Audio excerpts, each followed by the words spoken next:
My name is Julie Kraft and I have bipolar 2 disorder.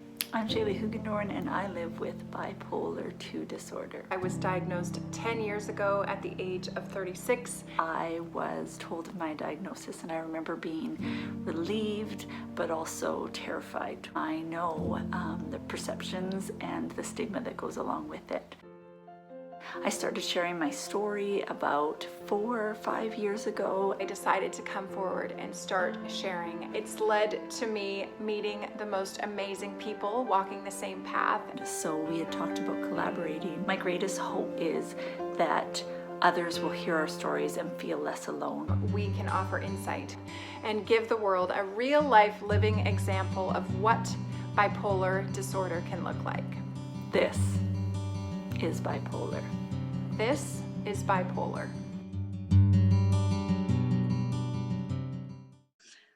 Hello, everybody, or should I say ho, ho, ho, hello. We wanted to do a special episode just around Christmas to talk about some of the things. So rewind, I'm Shaley Hoogendoorn. I'm a mama, I'm a teacher, I do events, and I am a mental health advocate that is just so passionate about sharing. Yes, and I'm Julie Kraft, also passionate about sharing. Living in Vancouver, Canada. Shaley is also in same area of the world and mental health advocate. I'm an author, artist, also a wife and mom, and just passionate about sharing my bipolar journey with the world. Yay! So one of the reasons that I wanted to jump on here is just to share, some of how our diagnosis or our disorder has, how it's affected Christmas. Like maybe talk about, does it make us manic? Does it make us this? What was it like pre-diagnosis? That kind of thing. And so Julie, I'd love to start if you could tell us, how you usually feel. So let's start December 1st-ish. Tell me about how you're feeling. Tell me about what bipolar might bring up for you. Yes. So before I was diagnosed, Christmas, just all of December, even building up to December, was just all this pressure. I think from, culturally, we feel the pressure to get perfect gifts, to decorate, cookie exchanges. So I would just feel completely overwhelmed. And then, throw in my husband's work Christmas party. I would, start stressing about that the minute 1 year was over. I would spend the next year, what am I going to wear? Who am I going to talk to? So much social anxiety about that. Oftentimes it would come to Christmas Day, which is also my husband's birthday. And I would either be completely mentally exhausted, or I would unintentionally or maybe intentionally sabotage the day, wanting it to be perfect, but waking up and just sort of crumbling from all that pressure. So Christmas has not always been as merry and joyful, as I would want. Yeah. What was, can you think of an example of something or that would give you the most anxiety at Christmas time? Absolutely. So every year, my husband's work party, I would, dread it leading up to it. And so thank goodness, in the olden days, before I learned how to manage my stress and anxiety over that, I would be uncomfortable. I would feel just silly and uneducated. Small talk has never been my thing. And then it would even depend, my stress levels would be determined by the venue. And so I have a few tips actually now that I've learned to help me cope. Yeah. First off, right down to what I'm wearing. If I'm uncomfortable right out of the gate, that's going to give me added anxiety. So, I do pick my most comfortable shoes. I will pick being comfortable over being stylish. And so, something as simple as that, being super comfortable in what I'm wearing helps. I also will do my research and I'll find out, where is the party? What is the floor plan? Is it buffet or sit down dinner? I think oftentimes if I don't have my designated spot during a party, that will just add on and I'll just feel awkward. I think one party I spent the entire party backed into a corner because I didn't feel comfortable walking in the wobbly heels I was wearing to find a different spot. another party, I didn't even eat one thing because a drink with a plate of hors d'oeuvres and it just was overwhelming. I also hit Google or read the newspaper before going, just so I have a few of current event topics in my head that I can, pull out of my hat if need be. And then to just relax. And oftentimes, too, my husband, before we go in, we will sort of discuss how late do you want to stay? Yeah. What's the code word if you want to go? And so, even knowing that I have that out helps me. And then I just know, too, that as uncomfortable as I might be in the moments or days leading up, I know that if I give myself the option to not go, I'll regret it. I don't want to put my husband in an awkward spot either. So I always feel like a rock star at the end of the night when I manage to go and face my fears. But those are a few little practical tips for anyone else out there who dreads those staff or work Christmas parties. And the other thing is, just to find out, I've talked to so many people now and they're like, I feel the exact same way. I can't stand them. Small talk's not for me. So to sort of have in the back of my mind the knowledge that I'm not the only one in the room that's probably crawling in their skin, it helps. Yeah. I love that. I learned a lot from that just because we are so opposite when it comes to that, right? The Really? introvert, extrovert. Oh, yeah. So for example, I don't feel like it is Christmas unless it's completely packed, right? Like I want my calendar. I don't want to miss my family, which I miss them during the time. We go up to visit my parents every second year, but still it was loud and boisterous and there's a lot of us in our family. So my fear was that it would be quiet. Also, I wasn't good at being alone. So I would fill it with as many things as I could. Later on, I noticed the pressure, but because that would be when I would come out of a dip and I would have a big hypomanic December. I had the energy for those kinds of things. It was ridiculous. I remember one year, even post medication, but I was able to pace, like I planned 4 big events and I used every party dress that I have. That's how many parties I went to. And well, if you know me, I like party dresses. And so, yeah, if it wasn't full, then I wouldn't be okay. So it's interesting because I like people to really understand. They think of like anxiety can come out in 2 ways. People think, oh, I would never know, because a lot of it that is shown on TV or things like that is worries, and the overthinking looks very different. For me, overthinking is I have such big feelings about it. I need to make it big and grandiose. And if I don't, then I feel uncomfortable and I don't know what to do with myself. So I can think of a couple things where my bipolar came in really handy and where it did not. And I think I want to preface this with some of these things you'll be like, yeah, I do that. But I think that when I tell you some of the intense things that I got into, what would happen is I would hyper focus on that. And like, I'm not making dinner. Like yes, I'm doing the bare minimum. After I had kids, I had to slow down because they had needs. But we didn't have kids, like completely consumed, where the whole life went on pause, where I know people, like, believe it or not, people can like fit these things in and like do normal life and like pace themselves. This is a concept that I'm still working on. Me too. Forever working on. I'm like in, or I'm like out. So anyways, I remember one year I got obsessed with the fat.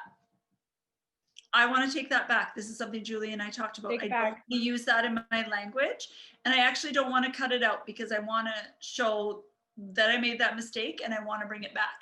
Yeah. I was very into cooking and baking that year. If you know me, I do not enjoy this. I hate this, but I had this idea that I was not a good wife, and everything this entire Christmas depended on how many treats that I could make. And they needed to be good, and they couldn't just be simple. Like they had to be like, this was before Pinterest, but like I would have won. I would have won Pinterest. But not without, like, my husband and I's relationship was like not close and Christmassy because I'm like, don't talk to me. I'm So making many cookies. this Christmas loaf.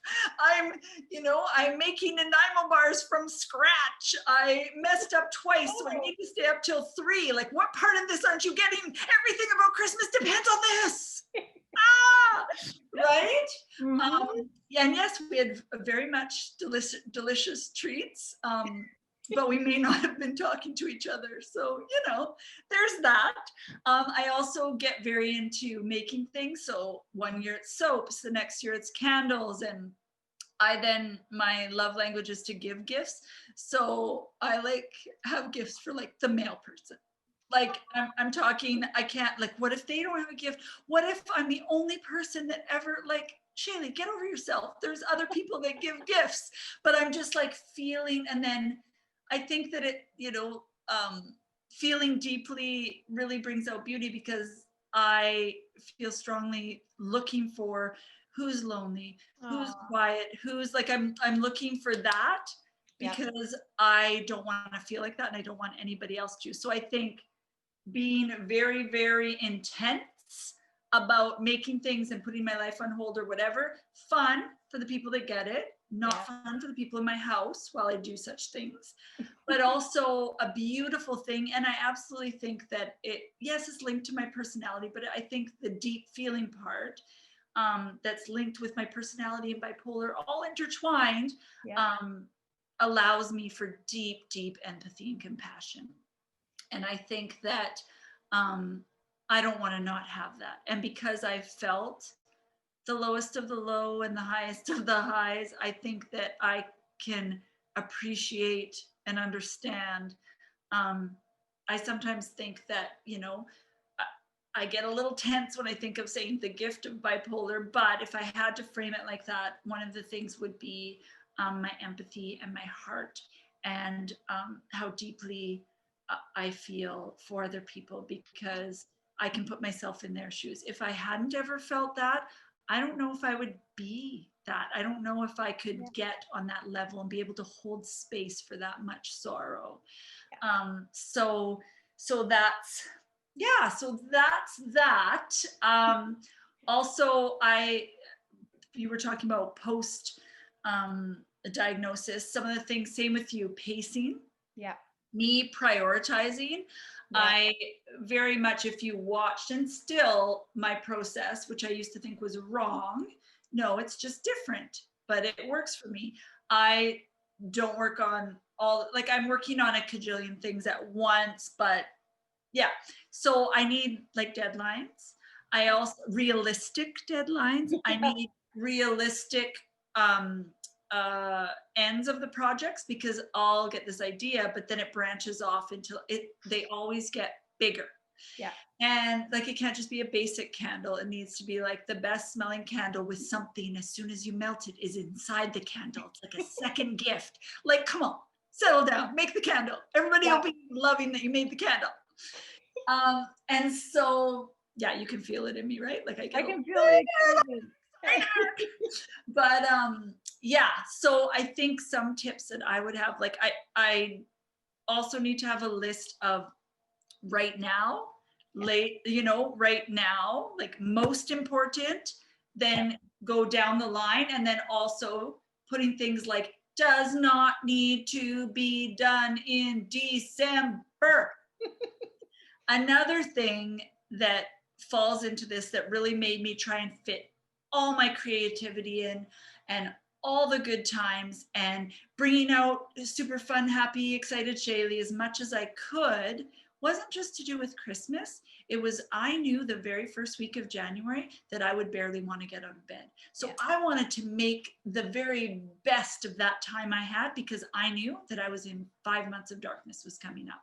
And so a lot of that, it didn't even have to do with Christmas. It had to do with that. And it just makes, like, I think that keeping so busy would distract me from the anxiety, that I would be like, okay, there's only 14 more days of good times. Okay. And living like that all the time in that tense I didn't want to be alone with those feelings. I didn't know how to deal with them. I didn't like, it was such an intense fear and intense helplessness to know that nothing I could do could stop it for years and years and years. Yeah. So I think it's really important you had mentioned pacing yourself. And I think for me too, even now, I know my limit. I'm an extreme introvert. And even my daughter got married this past summer. And even for that, there were a few bridal showers that I actually had to opt out of because I knew I needed to save my energy for the wedding.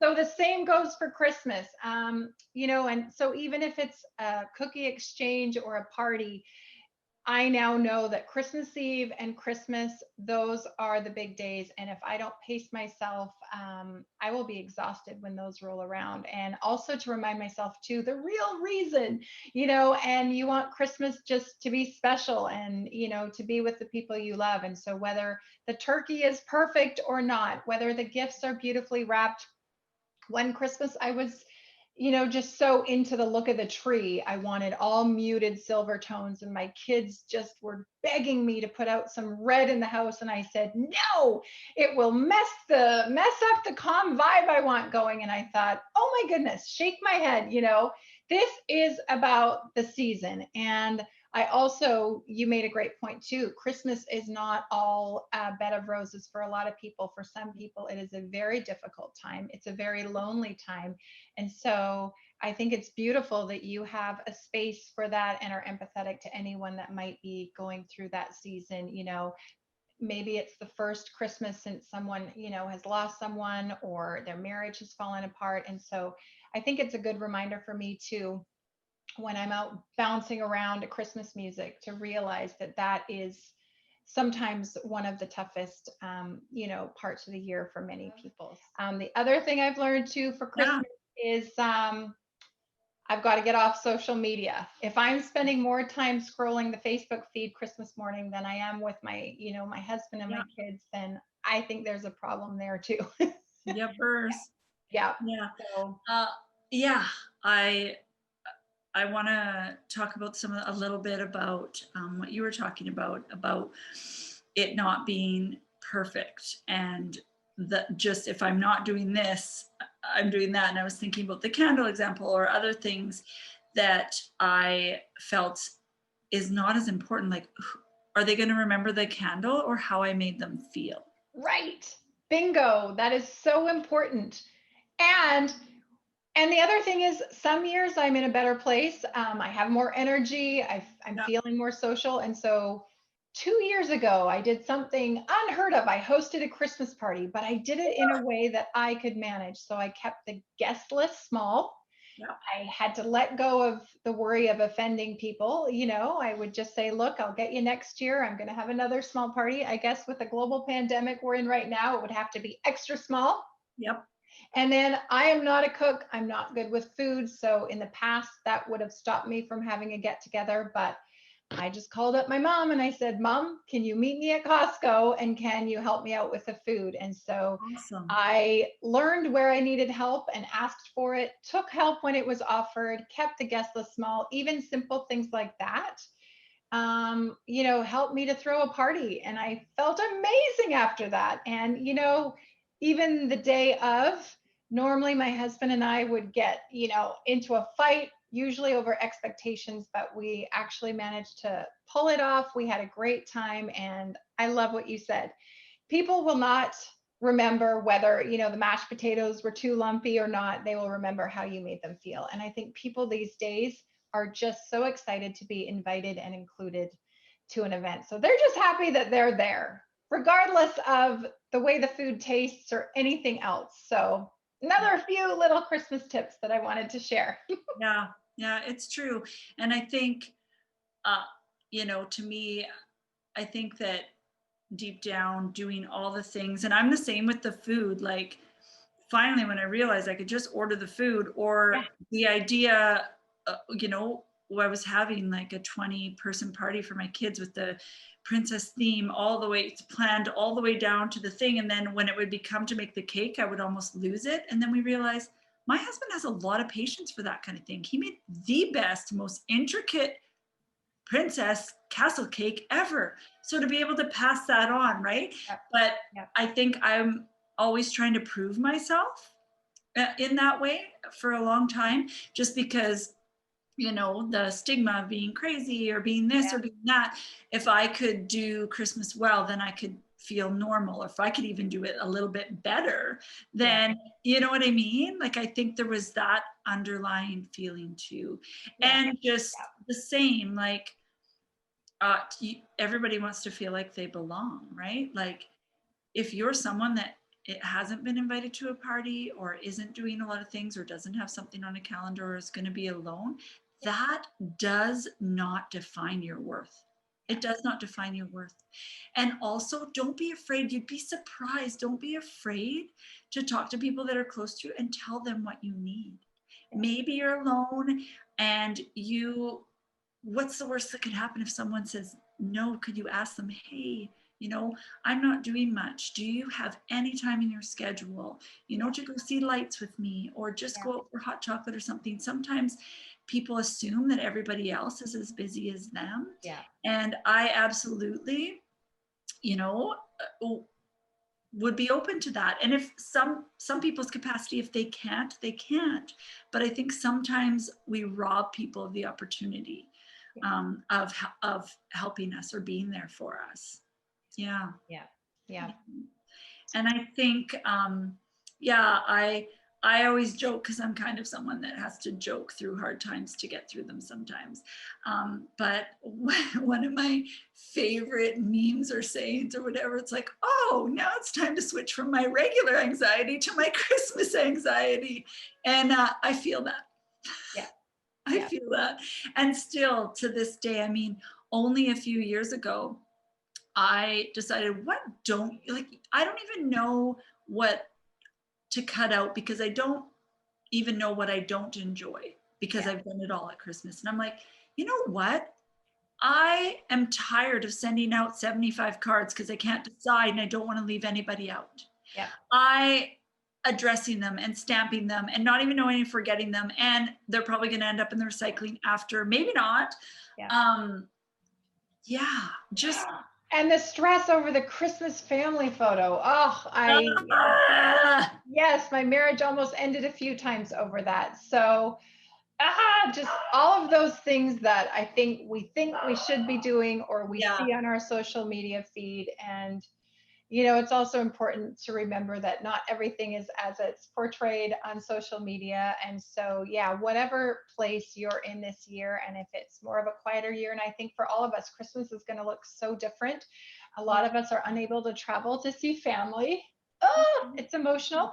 Some of us might even be in quarantine.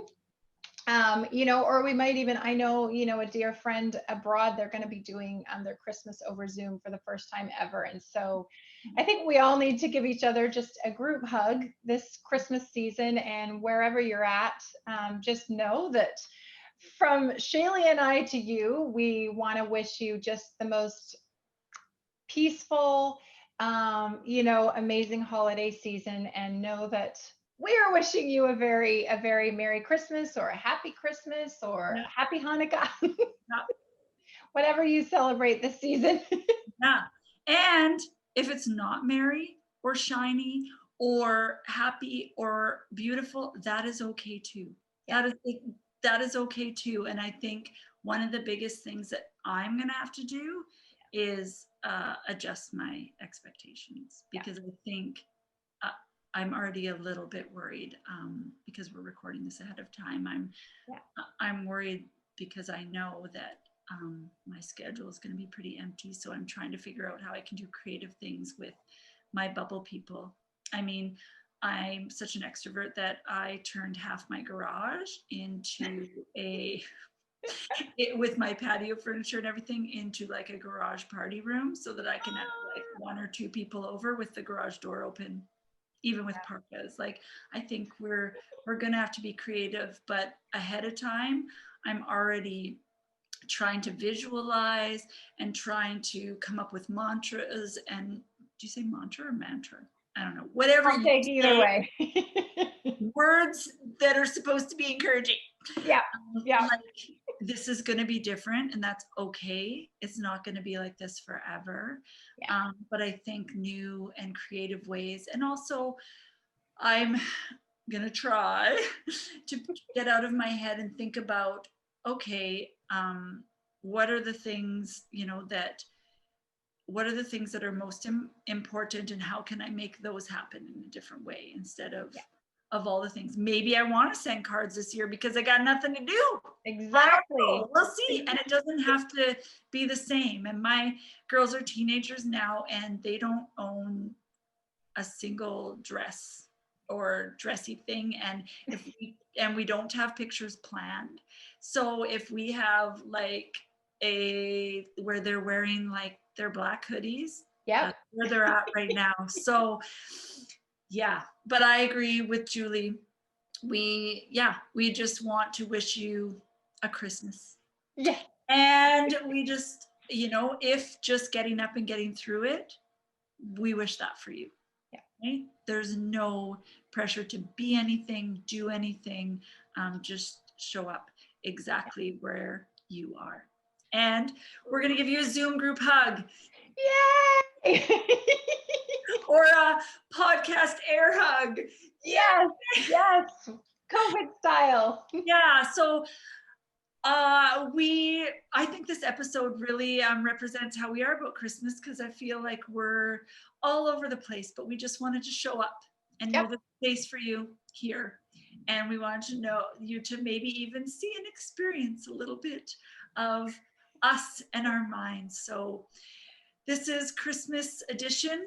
This is bipolar. This is bipolar.